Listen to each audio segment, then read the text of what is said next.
त्याचबरोबर अजय आणि दुष्यंत. तर आपण सुरुवात करूयात. मला विराज सगळ्यात आधी सांग, मुळात रॉक बँड आणि अभंग खरं तर हे खूप म्हणजे समजण्याच्या पलीकडचं आहे. अभंग म्हटल्यानंतर पारंपरिक पकवाज, टाळ, मृदुंग हे सगळं प्रकार असा असतो आणि अशा परिस्थितीमध्ये तुम्ही अचानक हे रॉक बँडमध्ये अभंग आणले. तर तुम्हाला ही संकल्पना नेमकी सुचली कशी काय, कशा प्रकारे तुम्ही केलं आणि सुरुवात कुठून झाली तुमची? सुरुवात 2 वर्षापूर्वी झाली. स्वप्नील आणि दुष्यंत या दोघांनी एका कॉम्पिटिशनमध्ये पार्टिसिपेट केलं होतं. मलबार हिल महोत्सव त्या कॉम्पिटिशनचं नाव. तर तिथे सगळेजण बॉलिवूड करत होते. तर त्यावेळी या दोघांना असं वाटलं की आपण अभंग करूया, म्हणून त्यांनी 2 अभंग कंपोज केले, वृक्षवल्ली आम्हा सोयरे आणि सुंदर ते ध्यान. तर तिथे ते ही कॉम्पिटिशन जिंकले, म्हणजे फर्स्ट प्राईज मिळालं त्यांना आणि तिथून या कन्सेप्टचा जन्म झाला ॲक्च्युली. आणि लास्ट ऑगस्टमध्ये म्हणजे 2015मध्ये आम्ही 5ही जणांनी असं ठरवलं की आपण जर काहीतरी करतोय प्रयत्न तर तो चांगला करूया आणि नीट करूया, म्हणून हे अभंग रिपोस्ट असा हा बँड फॉर्म केला. अच्छा, अभंग रिपोस्ट असंच का नाव ठेवलं? म्हणजे अभंग म्हणजे जसं सगळ्यांना माहिती आहे जे कधीही भंग होत नाही, फॅक्ट ऑफ लाईफ, ज्याला कोणी चॅलेंज करू शकत नाही. आणि रिपोस्ट म्हणजे लोकांच्या मनावर परत एकदा काहीतरी रिपोस्ट करायचं आहे, जुनी गोष्ट, म्हणून ते रिपोस्ट. अच्छा, सुयोग मला तू सांग की तुम्ही सगळेजण जे आहेत हे नेमके कुठल्या कुठल्या बॅकग्राऊंडमध्ये आहात, काय काय करता, तुमचं वय काय आहे? म्हणजे तू स्वतः आता काय करतोयस, म्हणजे कॉलेजला आहेस? बेसिकली सध्या मी आता बीकॉम करतोय, बीकॉमच्या फर्स्ट इयरला आहे आणि आजीवसनमध्ये मी म्युझिक शिकतो. अच्छा, म्हणजे तू गाणं शिकलायस? हो, गाणं शिकतो. आणि हे सगळेच जण गाणे शिकलेले आहेत की? नाही, सगळेजण म्हणजे हा सेल्फ म्हणजे स्वतः यूट्यूबवर गिटार बघून शिकलेला आहे. यूट्यूबवरच्या व्हिडिओज असतात त्या गिटारच्या, त्याच्यावर त्या बघून हा शिकलेला आहे गिटार. आणि अजय सुद्धा यूट्यूबच्या हे गिटार. दोघे यूट्यूबवरनं गिटार शिकले. तुमच्याबद्दल सांगा की तुम्ही सुरुवात कुठून केली, गाणं शिकलात का आणि आता काय करतोय सध्या कॉलेज? मी केसी कॉलेजमध्ये होतो, BSc करत होतो. तर BScमध्ये जेव्हा मला दुसऱ्या वेळा ड्रॉप लागला तेव्हा मी बेसिकली म्युझिकच्या फील्डमध्ये गेलो, कारण काहीतरी करायचं होतं लाईफमध्ये. तर तेव्हापासून मी गिटार शिकायला चालू केली आणि मग गिटार शिकत शिकत मी पुढे अकोस्टिक गिटार शिकलो, नंतर बेस गिटार, आणि आता मी बँडमध्ये बेस गिटार वाजवतो. अच्छा, बेस गिटार. अजय तू काय सांगशील तुझ्याबद्दल? तर मी आता SYला आहे. तर 10वीच्या सुट्टीतच गिटार हातात आला, आईवडिलांनी गिटार हातात घेऊन दिला. तर तेव्हापासून म्युझिकची आवड. लहानपणी फक्त गायचो, पण 10वीनंतर गिटार बेसिकली हातात आल्यानंतर मग सेल्फ इथून तिथून शिका, यूट्यूबवर बघून शिका. मग बेसिकसाठी क्लास लावला आणि त्याच्यानंतर मग कॉम्पिटिशन्स केले, मग स्टेज कॉम्पिटिशन्स, कॉलेज कॉम्पिटिशन. मग त्याच्यानंतर हळूहळू इतर बँडसोबत वाजवायला लागलो आणि त्याच्यानंतर मग येऊन अभंग रिपोस्ट होता. अच्छा, अभंग रिपोस्टमध्ये आलास आणि तू सुद्धा रिपोस्ट झालास. दुष्यंतकडे जायचं. दुष्यंतकडे एक वेगळं वाद्य आहे, याला काय म्हणतात नेमकं? याला झेंबे म्हणतात. झेंबे वाद्य हे आफ्रिकामधलं इन्स्ट्रुमेंट आहे. आफ्रिका जे कॉन्टिनेंट आहे त्या कॉन्टिनेंटमध्ये खूप यूज होतं आणि त्यांच्या म्युझिकमध्ये. तू शिकलास झेंबे स्वतः की बघून बघून शिकलास काय, की हो, क्लास मी लावला कुठे? बघून नाही. झेंबेचे मी पर्कशनचे क्लास नाही लावलेले. मी पर्कशन लहानपणापासून, म्हणजे माझे बाबा पर्कशन वाजवायचे, कॉंगोज, ढोलकी, ढोलक वगैरे, आणि मग त्यांच्या ऐकून मी शिकलो पर्कशन वाजवणं. आणि ड्रम्स वाजवायला मी स्पेशली क्लास लावलेले, म्हणजे ड्रम शिकायला 11वीत मी जायचो. तर 2 वर्ष ड्रम शिकलो आणि मग आत्ता सध्या प्रॅक्टिसमध्ये आहे. अच्छा, बरं, तुम्हा सगळ्यांना मला एकच प्रश्न विचारायचा आहे की तुम्ही सगळे आता कळलं की वेगवेगळ्या बॅकग्राऊंडमधले आहात, वेगवेगळ्या फॅकल्टीमधले आहात. असं असताना सुद्धा तुम्ही सगळे एकत्र कसे जमलात आणि हा रॉक बँड कसा साकार झाला? ॲक्च्युली मी, स्वप्नील आणि दुष्यंत एका कॉलेजमध्ये होतो, KC कॉलेजला, ज्युनियर कॉलेजला. तर आम्ही तिघही जण मिळून वेगवेगळे बँड करत होतो. जसं अजय करत होता त्याच्या कॉलेजमधून, आम्ही क्लासिकल फ्युजन करत होतो, बॉलिवूड करत होतो. तर तिथून आम्हाला ती आवड होती की आपण काहीतरी करायचं आहे, बँड करायचं आहे. आणि ती आवड कंटिन्यू करत असे कॉम्पिटिशन्स करत गेलो, जिंकत आलो. आणि एका पॉईंटला असं ठरलं की आपण आता अभंग करूया. सगळेजण एकत्र आलो. सुयोगला आम्ही असेच बॉलिवूड करता करता भेटलोय, बॉलिवूड सॉंग्स आणि मराठी सॉंग्स आणि क्लासिकलसुद्धा. अजयचं सुद्धा सेम. आणि मग फायनली आम्ही ठरवलं की नाही, आता आपण अभंग करूया म्हणून. अच्छा, सुयोग खूप छान गाणं गातो. सुयोग, गाणं शिकलायस तू? हो, आजीवसनला वाडकर. अच्छा, बरं, आता आम्हाला खूप अपेक्षा आहेत तुमच्याकडून. खूप छान छान ऐकायला मिळेल. आज आषाढी वारी आहे, तिकडे भक्तांचा महापूर लोटलेला आहे. तर तुम्ही काय ऐकवाल आता? पुढचा अभंग आहे लहानपण देगा देवा मुंगी साखरेचा रवा. संत तुकाराम महाराजांनी हा अभंग लिहिला आहे. याच्यातून ते आपल्याला काय सांगू इच्छित आहेत की कितीही मोठे झालात, कितीही यश मिळवलं, कितीही पैसा कमवला, तरी आपण खूप लहान आहोत ही गोष्ट नेहमी मनात ठेवायची. आपण नेहमी डाऊन टू अर्थ राहायचं आहे. आणि लहानपण देगा देवा, असं लहानपण मला देवा दे. आणि तसं लहानपण घेऊन जशी मुंगी एक एक साखरेचा दाणा गोळा करते, तसं मी एक एक छोटं छोटं चांगलं काम करत जाईन आणि तसं आयुष्य जगेन. सो सगळ्यांनी डाऊन टू अर्थ राहूया आणि छान जगूया, हाच अर्थ घेऊन आम्ही सादर करतोय लहानपण देगा देवा, मुंगी साखरेचा रवा.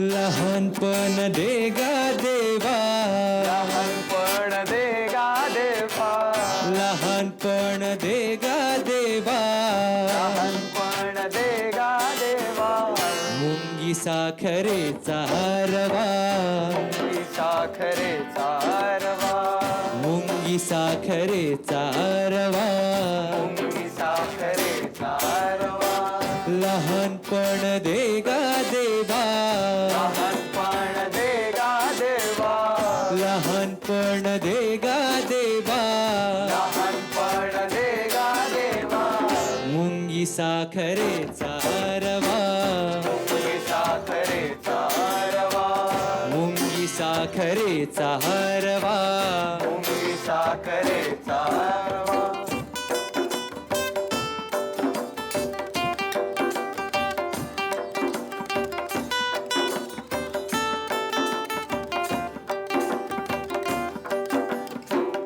ऐरावत रत्न थोर, ऐरावत रत्न थोर, ऐरावत रत्न थोर, ऐरावत रत्न थोर, त्यासी अंकुशाचा हम्मार, त्याची अंकुशाचा मार, त्यासी अंकुशाचा हम्मार, त्याची अंकुशाचा मार, जया अंगी मोठेपण, जया अंगी मोठेपण, जया अंगी मोठेपण, जया अंगी मोठेपण, जया अंगी मोठेपण, दया यातना कठीण, दया यातना कठीण, लहानपण देगा देवा, लहानपण देगा देवा, लहानपण देगा देवा, लहानपण देगा देवा, मुंगी साखरेचा रवा, मुंगी साखरेचा रवा, मुंगी साखरेचा रवा, मुंगी साखरेचा रवा.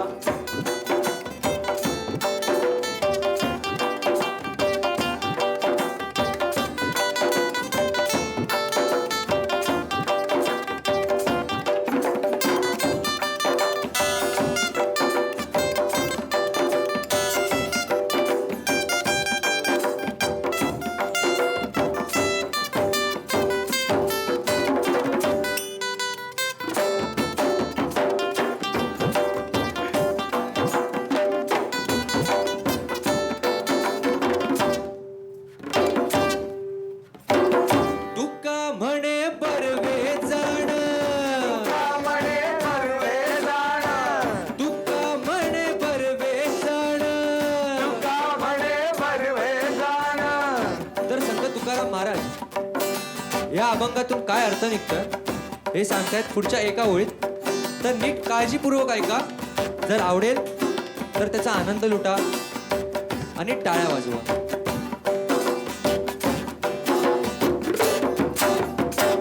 तुका म्हणे बरवे जाण, तुका म्हणे बरवे जाण, तुका म्हणे बरवे जाण, तुका म्हणे बरवे जाण.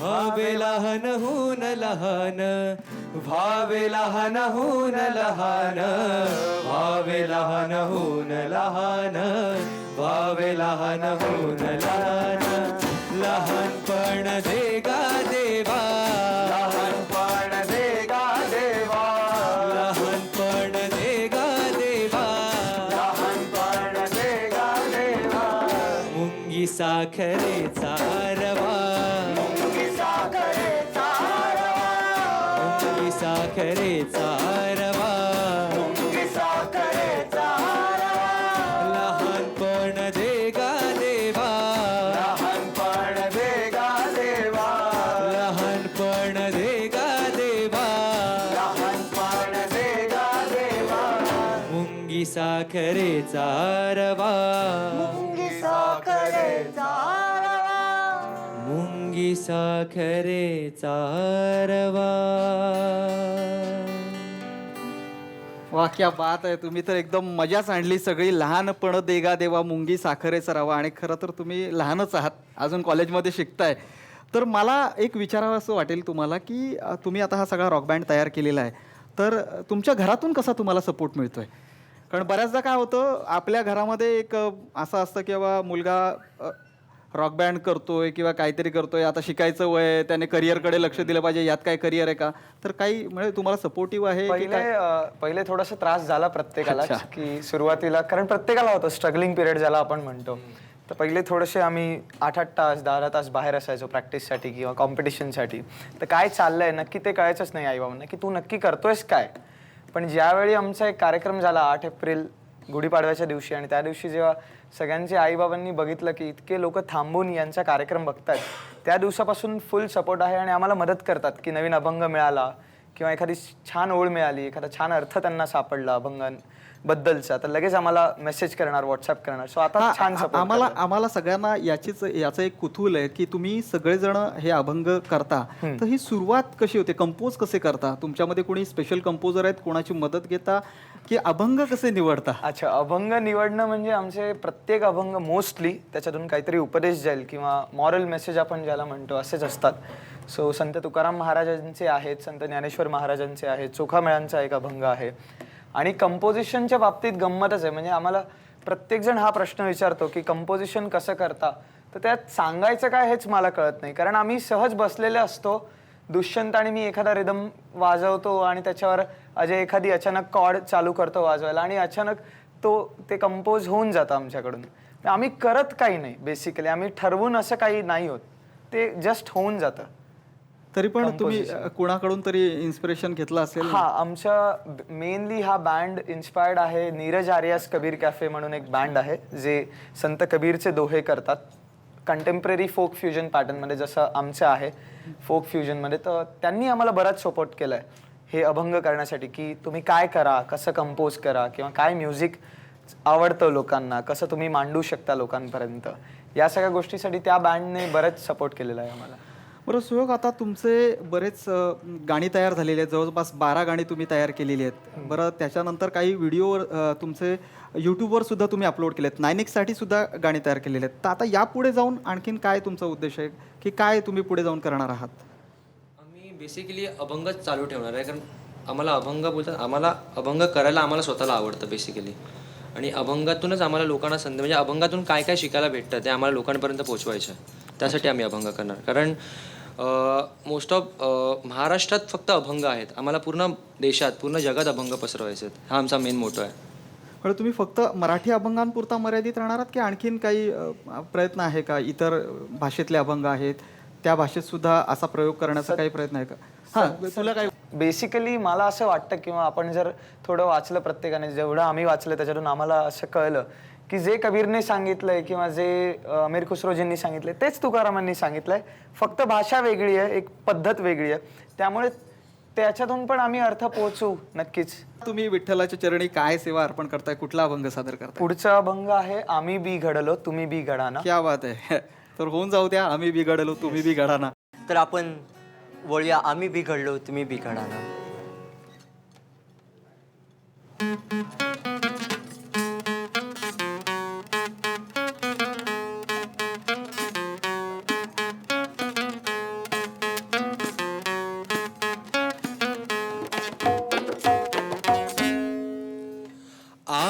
बिघडलो तुम्ही बिघडाना आम्ही बिघडलो तुम्ही बिघडाना आम्ही बिघडलो तुम्ही बिघडाना आम्ही बिघडलो तुम्ही बिघडाना चंदनाच्या संगे मोळी बिघडल्या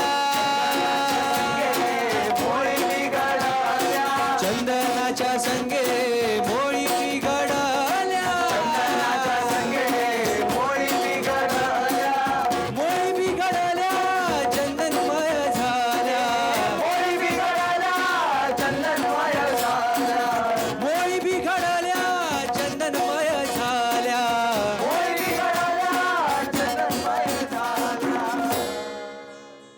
आम्ही बिघडलो तुम्ही बिघडाना आम्ही बिघडलो तुम्ही बिघडाना आम्ही बिघडलो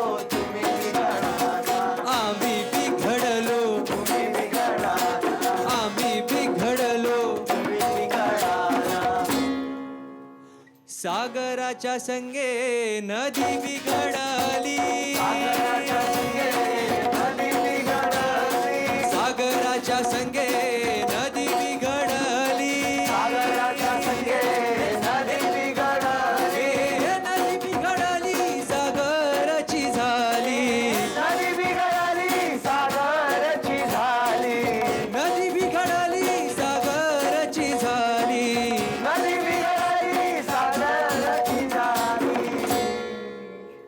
आम्ही बिघडलो तुम्ही बिघडाना आम्ही बिघडलो तुम्ही बिघडाना आम्ही बिघडलो तुम्ही बिघडाना आम्ही बिघडलो तुम्ही बिघडाना परिसाच्या संगे लोह बिघडले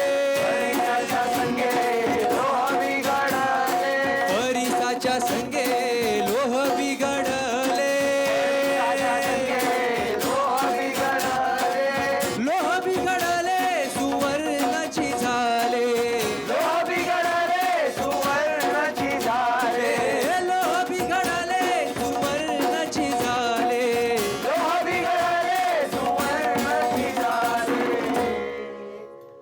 आम्ही बिघडलो तुम्ही बिघडाना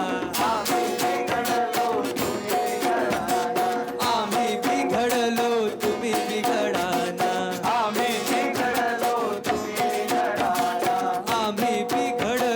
तुम्ही बिघडाना आम्ही बिघडलो तुम्ही बिघडाना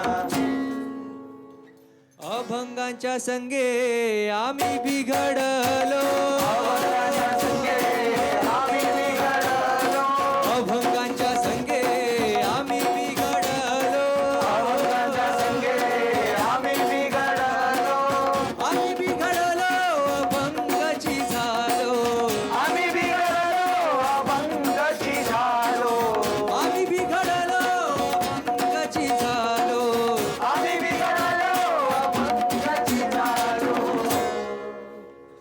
आम्ही बिघडलो तुम्ही बिघडाना आम्ही बिघडलो तुम्ही बिघडाना आम्ही बिघडलो तुम्ही बिघडाना आम्ही बिघडलो तुम्ही बिघडाना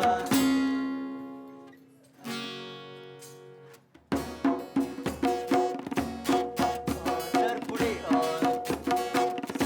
संगतीचे परिणाम देता येतात खुद्द संत तुकाराम आणि विठ्ठल यांच्या संगतीबद्दल त्यांनी सांगितलंय. ते म्हणतात की विठ्ठलाच्या संगे तुका बी घडला विठ्ठलाच्या संगे तुका बी घडला तुका बी घडला विठ्ठलची झाला. तर अशा प्रकारे त्यांनी पुढे संत तुकाराम आणि विठ्ठल यांच्या संगतीबद्दल लिहिलंय. तर आपण पुन्हा पाहूया.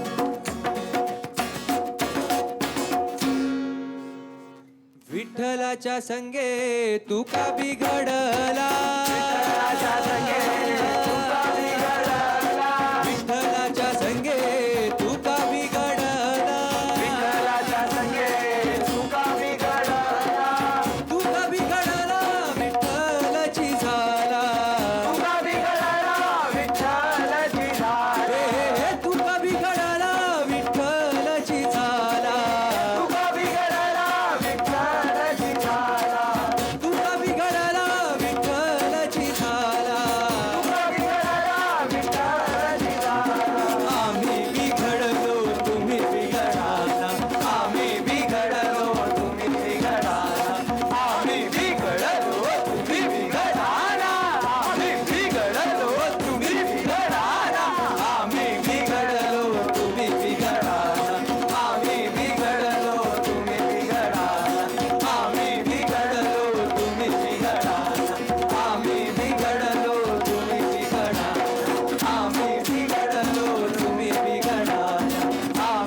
तुम्ही बिघडा. वाह, क्या बात आहे. आम्ही बिघडलो तुम्ही बिघडाना. खूप छान असा अभंग तुम्ही सादर केलात. आणि खरं तर ब्रेकची वेळ झाली आहे, पण स्वप्नील, मला आत्ताच कळलं की हा अभंग तुम्ही गिरगावमध्ये गुढीपाडव्याच्या वेळी सादर केला होता आणि 500 ते 600 लोक तिथं जमले होते आणि अक्षरशः नाचत होते आणि आम्हालाही आता नाचावंसंच वाटत होतं. तर काय थोडक्यात तो अनुभव सांगशील? बेसिकली अभंगाचा खरा अर्थ आहे की आम्ही घडलो तुम्ही बिघडा. म्हणजे सुद्धा आम्ही सुद्धा घडलो तुम्ही सुद्धा घडा. तर हा जेव्हा आम्ही या अभंगावर रिसर्च केला तेव्हा संगती बाबतीत हा अभंग असा आम्हाला समजला.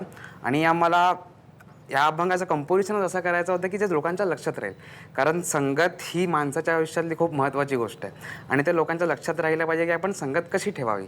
आणि म्हणून हे अभंगाचं थोडं डान्सिंग स्टाईलमध्ये डान्सिंग स्टाईलमध्ये असल्यामुळेच लोकांना खूप आवडला आणि तुम्ही सुद्धा खूप एन्जॉय केला. गिरगावात जेव्हा आम्ही हा अभंग केला होता तेव्हा हा अभंग आम्ही जवळजवळ 7 वेळा परफॉर्म केला एक पूर्ण. कारण लोकांनी तेवढ्या वेळा त्यांना ऐकायची इच्छा होती.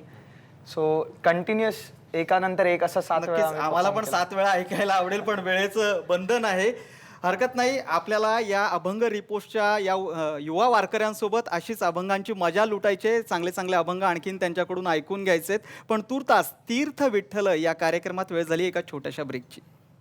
तीर्थ विठ्ठल या आषाढी विशेष कार्यक्रमामध्ये आपलं पुन्हा एकदा स्वागत. आषाढी एकादशी निमित्त तिकडे पंढरपुरात भक्तांचा महासागर लोटलेला आहे, तर इकडे स्टुडिओमध्ये देखील आपल्याला हे रॉकस्टार पाहायला मिळत आहेत. छान छान अभंग सादर करतायत. आपण त्यांच्याशी चर्चा करणार आहोत, त्यांच्याकडून आणखी काही अभंग ऐकून घेणार आहोत. माझ्यासोबत दुष्यंत आहे. दुष्यंतकडे एक छान वाद्य आहे, चोणकं. हे पहिल्यांदाच या वाद्याचं नाव ऐकतोय आणि खूप छान वाजतं ते वाद्य. तर काय या वाद्याबद्दल काय सांगशील? हे एक चर्मवाद्य आहे, ज्याला नारळाच्या कवटीने किंवा लाकडाच्या कवटीने वाजवतात. हा जो धागा आहे त्याला नारळाच्या किंवा लाकडाच्या कवटीने वाजवतात आणि हे मोस्ट ऑफ गोंधळात किंवा काही मांड वगैरे असतं त्यात यूज करतात हे वाद्य, चोणकं. कसं वाजतं दाखव की झलक. हो, एक झलक नक्कीच.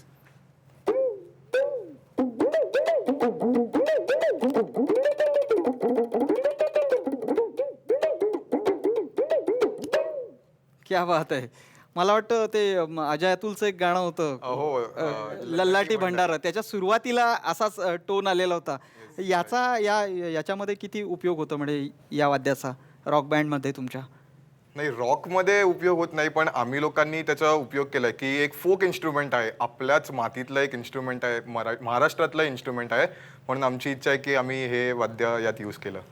अच्छा, काहीतरी नवीन प्रयत्न तुम्ही केलेला आहे. हरकत नाही. तुमच्या या नवीन प्रयत्नांना साम टी व्हीच्या अशा शुभेच्छा आहेत. त्याच्यानंतर मी पुन्हा एकदा सुयोगकडे येतोय. सुयोग, काय आता भविष्यात आपण खरं तर आपल्याकडे खूप वेळ कमी आहे, कारण खूप सारे अभंग तुमच्याकडून ऐकायचे होते, पण वेळेचं बंधन आहे. पण आता जाता जाता मला तुम्हाला हेच विचारायचं आहे की भविष्यात तुमचे काय प्लॅन्स आहेत? तुम्ही कशाप्रकारे म्हणजे अल्बम वगैरे काढणार आहात का, किंवा याच प्रकारे तुमचे स्टेज शो सुरू ठेवणार आहात, की आणखीन काय डेव्हलपमेंट असणार आहे? अभंगांनाच पुढे घेऊन जाणार आहे. त्यासोबत आमचं एज्युकेशन म्हणजे आमचं शिक्षण तेही आम्ही त्यासोबत करणार आहोत. आणि आम्हाला एक मोठी लेवल म्हणजे एक अभंगांना एक लेवल द्यायची एक चांगल्या प्रकारची, ती आम्ही 5 जण देण्याचा प्रयत्न करणार आहोत.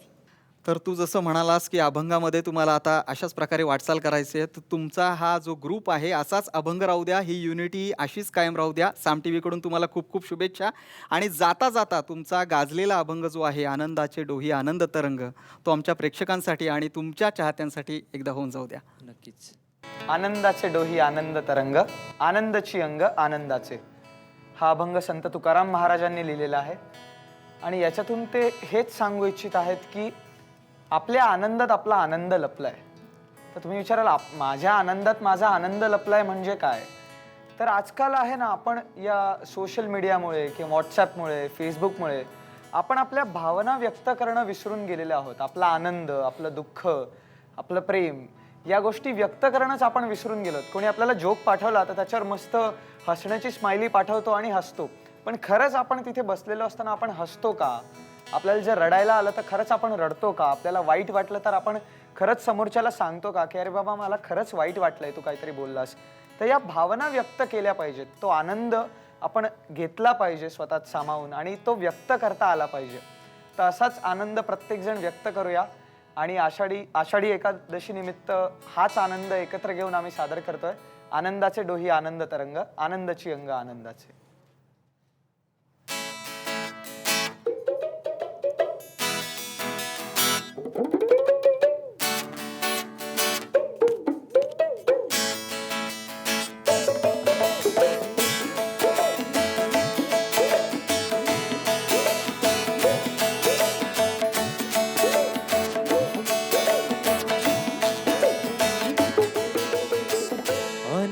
आनंदाचे डोही आनंद तरंग आनंदाचे डोही आनंद तरंग आनंदाचे डोही आनंद तरंग आनंदाचे डोही आनंद तरंग आनंदाची अंग आनंदाची अंग आनंदाची अंग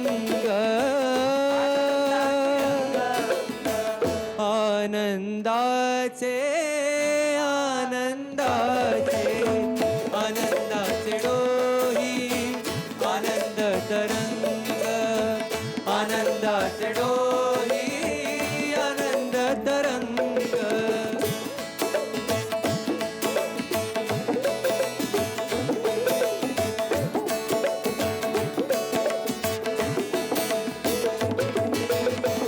काय सांग झाले काहीची या बाही काय सांगो झाले काहीची आवाही काय सांग झाले काहीची या बाही काय सांगो झाले काहीची आवाही पुढे चालली नाही आवडीने पुढे चाली नाही आवडी आनंदाचे डोही आनंद तरंग आनंदाचे डोही आनंद तरंग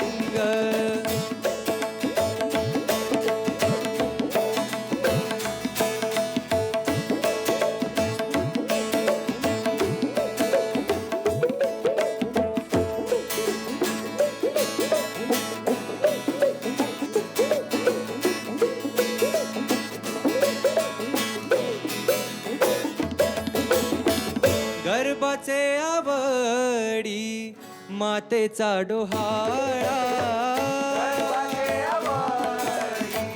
वाटेचा डोहाळा गर्भाचे आवडी मातेचा डोहाळा वाटे आवडी वाटेचा डोहाळा ते तिचा जिव्हाळा तेथे बिंबे व्यक्तीचा जिव्हाळा तेथे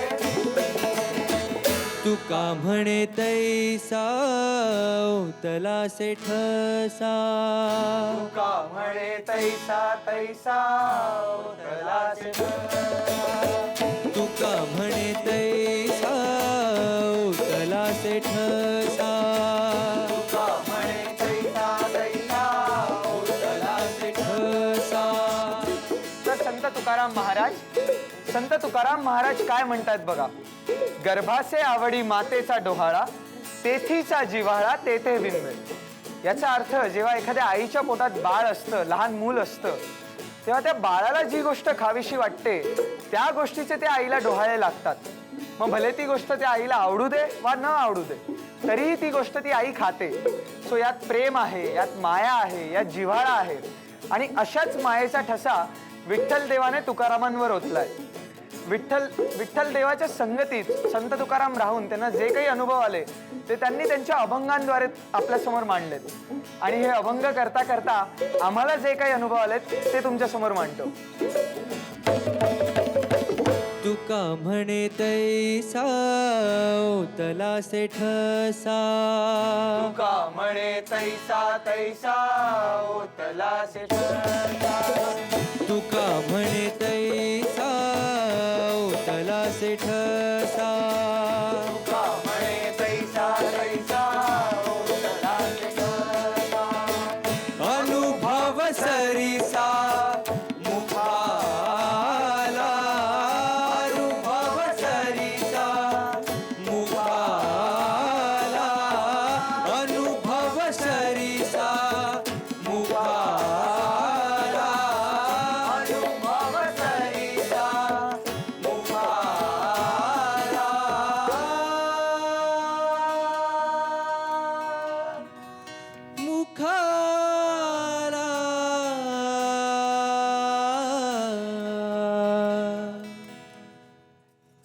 आनंदाचे डोही आनंद तरंग आनंदाचे डोही आनंद तरंग आनंदाचे डोही आनंद तरंग आनंदाचे डोही आनंद तरंग आनंदाची अंग आनंदाची अंग आनंदाची अंग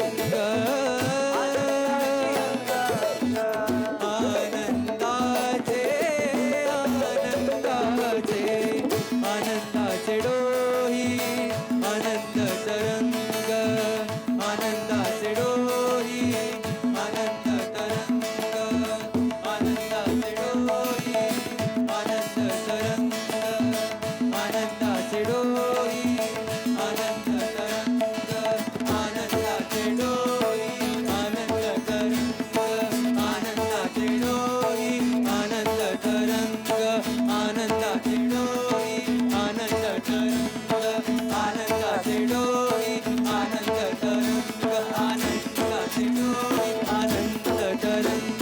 आनंदाचे डोही आनंद तरंग आनंदाचे डोही आनंद तरंग आनंदाचे डोही आनंद तरंग विठ्ठल विठ्ठल विठ्ठल विठ्ठल विठ्ठल विठ्ठल विठ्ठल विठ्ठल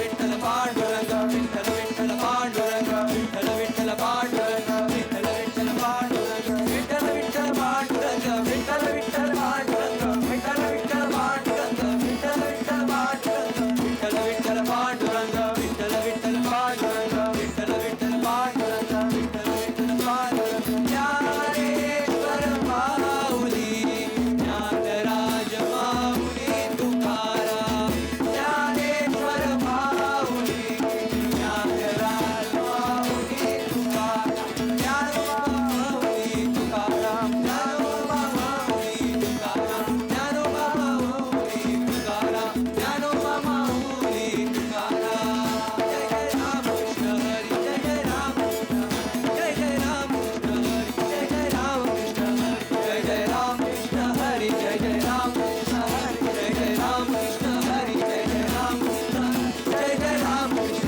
जय जय राम कृष्ण हरी जय जय राम कृष्ण हरी जय जय राम कृष्ण हरी जय जय राम कृष्ण हरी जय जय राम कृष्ण हरी जय जय राम कृष्ण हरी जय जय राम कृष्ण हरी जय जय राम कृष्ण हरी जय जय राम कृष्ण हरी आनंदाचे डोही आनंद तरंग आनंदाचे डोही आनंद तरंग आनंदाचे डोही आनंद तरंग आनंदाचे डोही आनंद तरंग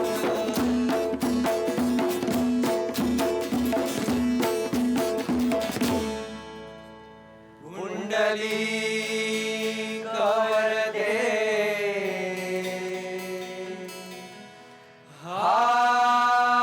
हाय विठ्ठल श्री ज्ञानदेव